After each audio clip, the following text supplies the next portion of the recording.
गणानां त्वा गणपतिं हवामहे कविं कवीनाम् उमोत्स्रवस्तवं ज्येष्ठराजं जन्नां ब्रह्मणस्पत ஆனஸ்வன்னோதிபிஸ்ஸீதசாதனம். விக்னங்கள் தீர்ப்பாய் விக்னேஸ்வரா, வினைகள் தீர்ப்பாய் ராகவேந்திரா. ஓம் ஸ்ரீ ராகவேந்திராய நம. ஓம் ஸ்ரீ விஜேந்திர தீர்த்தாய நமக. ராம் ராம். அடியேன் ஆரஸ்பரம் அனந்துசார், கோயம்புத்தூரிலிருந்து திருச்சிக்காரன் அனந்த நாராயணன். இன்று செவ்வாய்க்கிழமை 24/11/2020 பள்ளி நினைவுகள் அப்படின்னு பேசினேன் போன தடவை. இந்த தடவை கல்லூரி நினைவுகள் பேசலாம் அப்படின்னு நினச்சேன். ஆனால் அதுலேயே விடுபட்டு போனதே இன்னும் கொஞ்சம் இருக்கிறதுனால இது பள்ளி நினைவுகள் 2ன்னு ஆயிடுச்சு. கல்லூரி நினைவுகள் அடுத்த பதிவில் பார்த்துக்குவோம். எனக்கு மனசு வரல.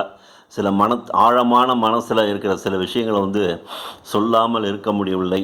கொஞ்சம் கஷ்டமாக இருந்தாலும் தயவு செஞ்சு மன்னிச்சுங்க. என் மனசில் இருக்கிறத நான் சொல்லிடுறேன்.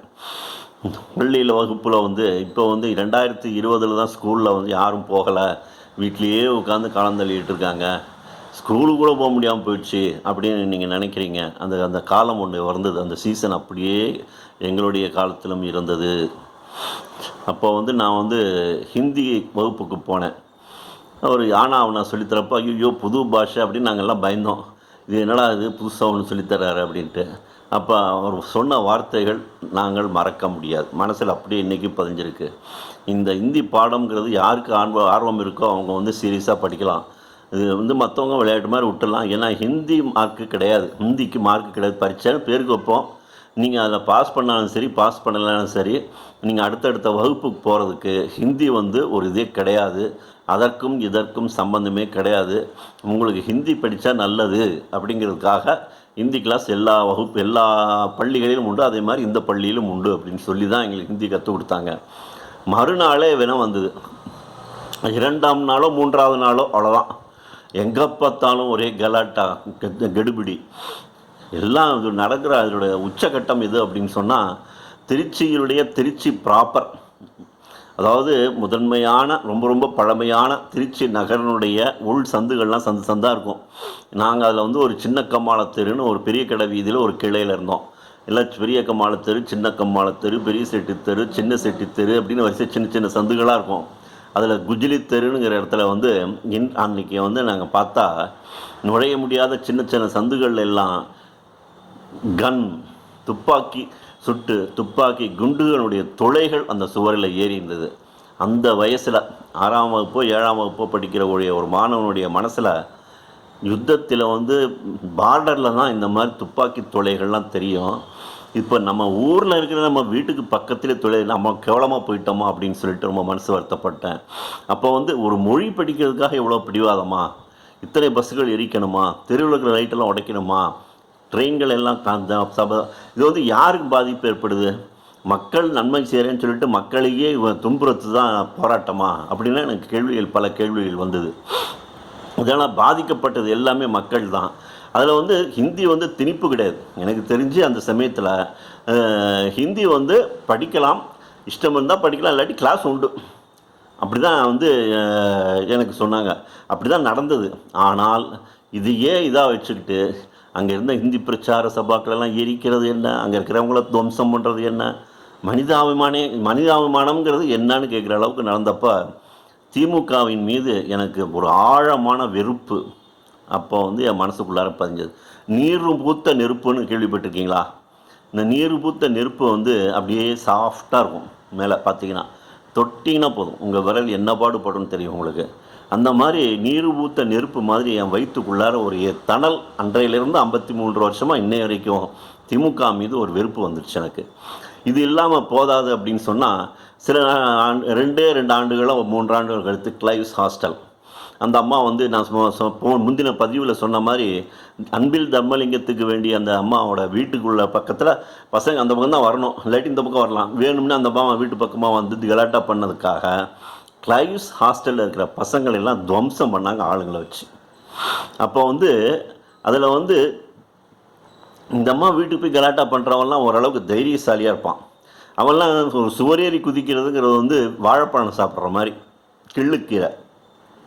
அன்றைக்கு வந்து கொடுத்த அடிதடியில் இந்த மாதிரி ஆளுங்கள்லாம் தப்பிச்சு ஓடிருப்பாங்க. ஆனால் உள்ளுக்குள்ளார சாதுவா படிப்பு உண்டு, நம்ம வாழ்க்கை உண்டு, நம்ம ஏழ்மை உண்டுன்னு இருந்த எத்தனையோ மாணவர்கள் இருந்திருப்பாங்க. அந்த மாதிரி மாணவர்கள் ஏறி குதிக்க முடியாத ஒரே காரணத்தினால அடிபட்டு அங்கேயே செத்து போனாங்க. ஒரு உயிர் 2 உயிர்னு மட்டும் எதுவும் கிடையாதுங்க. அதுக்கும் ஒரு வேல்யூ இருக்குங்க. அந்தந்த குடும்பத்துக்கு அவன் ஒரு ஒளி விளக்கு அவன். அப்படிப்பட்ட ஒளி விளக்குகள் 2ஆம் 3ஆம் 4ஆன்னு தெரியல எனக்கு, உயிரை இழந்தார்கள். அந்த அளவுக்கு கொடூரமான ஒரு இது நடந்தது. அதுவும் என்னுடைய மனசில் ரொம்ப ரொம்ப ஆழமாக பதிஞ்சு போனது. அதுக்கப்புறம் நினச்சா ஸ்ட்ரைக். என்ன காரணம்? ஒரு மாணவர்களுக்கு வந்து அரசியல் எதுக்கு தேவையில்லை, எனக்கு ஓரளவுக்கு இருக்கலாம். எதுக்கு எடுத்தாலும் ஏதோ சின்னதுன்னு உடனே அதுக்கு ஒரு ஸ்ட்ரைக்குன்னு சொல்லிட்டு பஸ்கள் எரிக்க வேண்டியது. இந்த ரோட்டில் இருக்கிற எவனும் எதுக்கு போகக்கூடாது, எல்லாம் கல்லூரிக்கு வந்துடுவாங்க, ஸ்கூலுக்கு வந்துடுவாங்க, எல்லாம் வெளியில் வாங்கினாங்க, எல்லாம் உடனே லீவ் விட்டுருவாங்க. நாங்கள் வந்து 2020 என்பது எங்களுக்கு 2வது தவணை. இதனுடைய முதல் தவணை என்னுடைய பள்ளி வாழ்க்கையிலையும் கல்லூரி வாழ்க்கையிலும் அனுபவித்தாகிட்டது. பள்ளி வாழ்க்கையில் ரொம்ப நாள் நாங்கள் வீட்டில் தான் இருந்திருக்கோம். எப்போ போனாலும் ஸ்கூலுக்கு போவோம், ஒரு லேஸ் சத்தம் வந்தாலும் போதும், ஆஹா இன்றைக்கி ஸ்ட்ரைக்குடா, இன்றைக்கி லீவு தாண்டா அப்படின்னு வந்துடும். அந்த மாதிரி ஒரு வாழ்க்கையை வாழ்ந்தது இப்போ எனக்கு நினைவுக்கு வருகிறது. இதுதான் என்னுடைய பள்ளி வாழ்க்கையில் நான் மறக்கவே முடியாத ஒரு நிகழ்வு. இன்றைக்கு ஏதோ ஆண்டவன் வந்து ஒரு ஆன்மீக ஆட்சி தரேன்னு சொல்லி நாஸ்ட்ராடமஸ் சொல்கிறது வந்து நடக்க போகிற இடம் வந்துடுச்சு. இப்போ ஆன்மீக ஆட்சி வரப்போகுது என்கிறப்ப எனக்கு மனசு ரொம்ப நிறைவாக இருக்குது. இதில் அதிசயமான அதிசயம், யாரோ என்னென்னமோ சொன்னாங்க, பிஜேபி தமிழ்நாட்டில் நுழையவே முடியாது, இவங்களுக்கு பேராசைப்படுறா அப்படின்னாங்க. அது என்னமோ தெரியல, இன்றைக்கி நடக்கிற நிகழ்ச்சிகள்லாம் பார்த்தா மக்களை தானாகவே பிஜேபிக்கு போயிடுவாங்க போல் இருக்கு.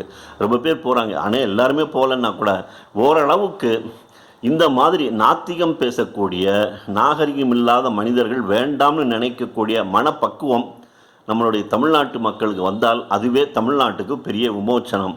இனிமேல் தமிழ்நாடு உருப்படுறதுக்கு வாய்ப்பு இருக்குதுன்னு ஒரு நம்பிக்கை எனக்கு ஏற்படுது. இப்போ இதில் வந்து என்னுடைய பள்ளி வாழ்க்கையில் இதை சொன்னேன். இதுக்கு மேலே எஸ்எஸ்எல்சி படிக்கும் பொழுது ரெவரண்ட் ஃபாதர் மெச்சடோ அவரை பற்றி அவசியம் சொல்லணும். ரெவரண்ட் ஃபாதர் மெச்சடோ அப்படின்னு சொல்லிட்டு நல்லா ஆஜானுபாவாக இருப்பார், எஸ்வி ரங்கராவ் மாதிரி இருப்பார். அப்படி நடந்தார்னா அவங்க ஷூ போட்டுட்டு நடப்பார். அவர் நடந்தார்னா அவ்வளோ கம்பீரமாக இருக்கும், எல்லோரும் நடுங்குவாங்க. அந்த மாதிரி ஒரு ஆஜானுபாகவான குண்டான மனுஷன்.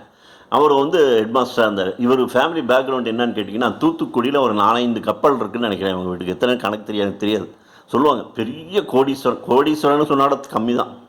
அப்பேற்பட்ட மிக மிக ராஜ வாழ்க்கை வாழ்ந்த ஒரு மனிதர், புத்தர் மாதிரி துறவு கோலம் கொண்டு ரெவரண்ட் ஃபாதர் என்ற பாதிரியார் ஆகி இந்த ஸ்கூலில் வந்து ஹெட்மாஸ்டராக வந்து நல்லபடியாக நடத்தினார். இவர்கிட்ட இருக்கிற ஒரு வீக்னஸ் என்னென்னா ஃபைன் போடுறா அப்படின்றவார். நான் வந்து ரொம்ப ஏழை குடும்பத்தை சேர்ந்தவன். என்கிட்ட வந்து கையில் பாக்கெட் மணியெல்லாம் எங்கள் வீட்டிலன்னு தரமாட்டாங்க, கிடையாது. ஆனால் எங்கேயாவது ஏதாவது மளிகை கடையில் போய் வாங்கிட்டு வந்து மீதியாக இருந்ததுன்னா உண்டு. அந்த மாதிரி அன்றைக்கு எனக்கு ஒரு 35 பைசா கையில் இருந்தது, பாக்கெட்டில் இருந்தது. அப்போ பார்த்து ஜீவகன் ஒரு பையன் இருக்கான். அவன் வந்து எங்களுடைய அவன் வந்து வாத்தியார் கிளாஸில் இல்லைன்னா அவன் வந்து முன்னாடி நின்றுக்கிட்டு சத்தம் போடாதீங்க அப்படின்னு சொல்லிட்டு யாராவது பேசுகிறாங்கன்னு சொல்லிட்டு போர்டில் நம்பர்லாம் எழுதுவான். இதில் என்ன எனக்கு வந்து அந்த வாழ்க்கையுடைய யதார்த்தம் உங்களுக்கு தெரியுமே, நம்ம பேசாமல் இருப்போம், நம்ம சுற்றியில் இருக்கவங்க சும்மா இருக்க மாட்டாங்க. பின்னாடியும் தொணன்னு இருக்குன்னு பேசுவான். எனக்கு இன்னொரு பக்கம் இருக்கிறவன் பேசிக்கிட்டே இருப்பான். எனக்கு லெஃப்ட் சைடில் இருக்க வைத்தியநாதன் பேசாமல் இருக்கடா, உங்களால் அவன் மாட்டுறான், அணுந்து மாட்டிக்கிறான், பேசாமல் இருக்கடான்னு எவ்வளோ சொல்லி பார்த்தான். அதில் ஒரு தடவை வந்து எனக்கு பின்னாடி தான் நோட்டு நோண்டி அவன் ஏதோ பேசப்போ அவன் நல்ல பிள்ளை மாதிரி ஒதுங்கிடுவான்.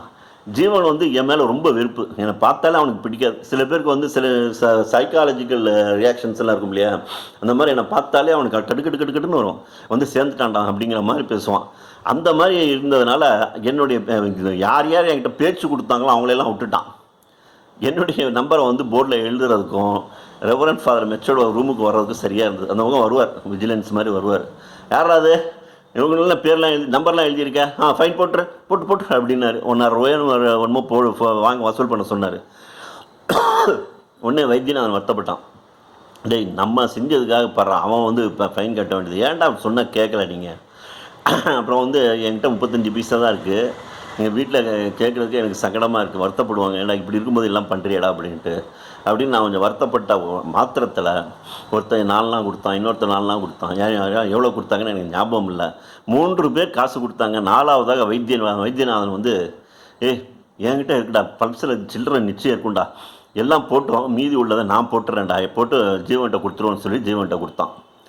அந்த வைத்தியநாதன் அந்த மேற்கொண்டு இன்னும் 3 பேர், இந்த 4 பேர் வந்து அன்றைக்கி என்னை காப்பாற்றினது வந்து காசு வந்து 4 இருக்கலாம், 20 பைசாவாக இருக்கலாம், எவ்வளவோ இருந்துட்டு போட்டோம். அந்த நட்புக்கு அன்றைக்கி வந்து அவங்க வந்து செய்த கைங்கரியம் இன்றைய வரைக்கும் நான் எனக்கு மறந்தே போகலை. வைத்தியநாதன், நான் உன்னை பார்க்கணுன்னு ரொம்ப நாளாக ஆசையாக இருக்கேன்ப்பா, உன்னை நான் பார்க்கணும் இத்தனாவது வருஷமாக தேடிக்கிட்டு இருக்கேன், யாரை கேட்டாலும் தெரியலன்றாங்க. நீ எங்கே தான் இருக்க, நீ எங்கே இருந்தாலும் நல்லா இருக்கணும், உன்னை பார்க்கணுன்னு ஆசையாக இருக்குப்பா, அவ்வளோதான் என்னால் சொல்லிக்க முடியுங்க வீடியோவில். ரொம்ப ரொம்ப தேங்க்ஸ் வைத்தியநாதன். அந்த 4 பேருக்கு நன்றி.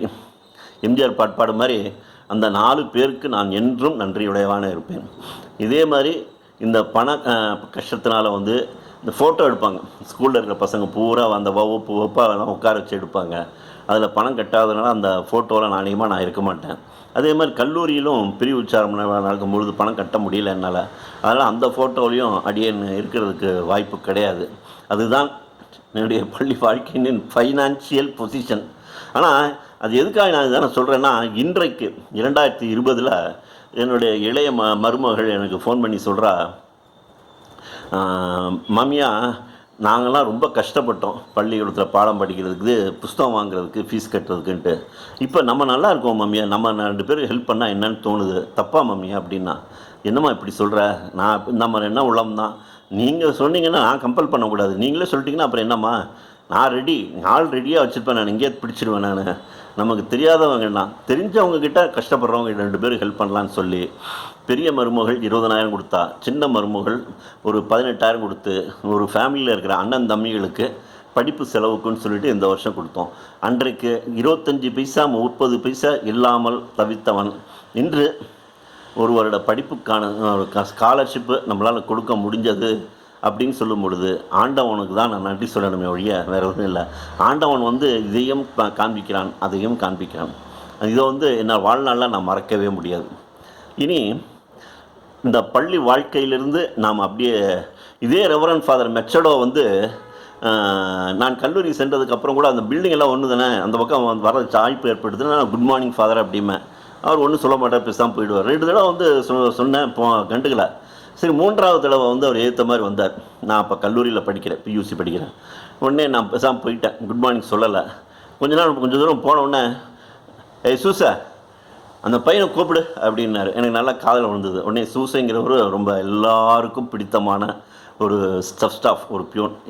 எங்கே பார்த்தாலும் நீங்கள் வந்து கரெக்டாக அவரை பார்க்கலாம், மையமான பகுதி மாதிரி. அவர் தான் ஃபல்க்ரம் மாதிரி. எந்த நிகழ்ச்சிகள் நடந்தாலும் எது நடந்தாலும் சூசையினுடைய சூப்பர்விஷனில் எல்லாம் பிரமாதமாக செஞ்சுருவார். அவர் வந்து தம்பி இங்கே வாப்பா, ஃபாதர் கூப்பிட்றாரு, ஏன்பா இந்த மாதிரி பண்ணிக்கிட்டு இருக்க, சார் குட் மார்னிங் சொல்லிட்டு போக வேண்டியது, சொல்லலையா நீ அப்படின்னு. இல்லை சார், நான் பேசிக்கிறேன் சார் அப்படின்னு ஃபாதர்கிட்ட கூட்டிகிட்டு போனார். ஓ, you won't say good morning, good evening, everything. See, we are all your teachers. You don't want to give any respect to your teachers. Is it so அப்படின்னாரு. இல்லை சார், நான் வந்து எப்போவுமே குட் மார்னிங் சொல்லிகிட்டு இருந்தேன், சாரி சார் இன்றைக்கி சொல்லலை அப்படின்னு. That's what I am asking அப்படின்னாரு. Sir, last 2 days I wish you good morning. As a matter of ethics, the teacher, even if he is teacher and elder man, it is ethics for that man to reciprocate, sir. Last 2 days you didn't reciprocate to me. You didn't say anything good morning or something. So I didn't say anything to you, sir, now. அப்படின்னா, oh very nice very nice, அந்த அளவுக்கு புரியா நீ அப்படின்னு சொல்லிட்டு, பரவாயில்லையே, no no no no, you should not go like that. Say good morning. We people are people of commitments. You have got so many responsibilities. You have got so many thoughts. We will be thinking of something else. We will not notice you. So at the same time, you should not fail. You should give the respect to your elders, whether we give it or not. Okay, okay, go அப்படின்னாரு. ஏன்னா எதுக்காக நான் இதை சொல்ல வரேன்னா, அந்த வயசுலேயே எனக்கு வந்து ஒரு பிரின்சிபிள், ஒரு டிசிப்ளின்ங்கிறது மனசில் பதிஞ்சிருந்தது. எங்கள் அப்பா இல்லாமல் எங்கள் அம்மா கிட்ட வளர்ந்தவன். ஸ்கூலில் வந்து அப்பப்போ லாலி ஹால்னு ஒரு ஹால் இருக்குது, அங்கே ஒரு பெரிய ஹால் காலேஜில். அந்த இதில் வந்து ஒரு டாக்குமெண்ட்ரி மூவிஸ் போடுவாங்க. சொல்ல பேர் யாருமே பார்க்க மாட்டாங்க, ஒரு 10-15 பேர் தான் நாங்கள் பார்ப்போம். அதில் நானும் ஒருத்தன். காந்தியை பற்றி படங்கள், ஏக்கலைவன், அதை அடிக்கடி போடுவாங்க, ஏக்கலைவனுடைய சரித்திரம். அதுக்கப்புறம் வந்து சினிமா மாதிரி கிடையாது, இது மாதிரி டாக்குமெண்ட்ரி தான் போடுவாங்க.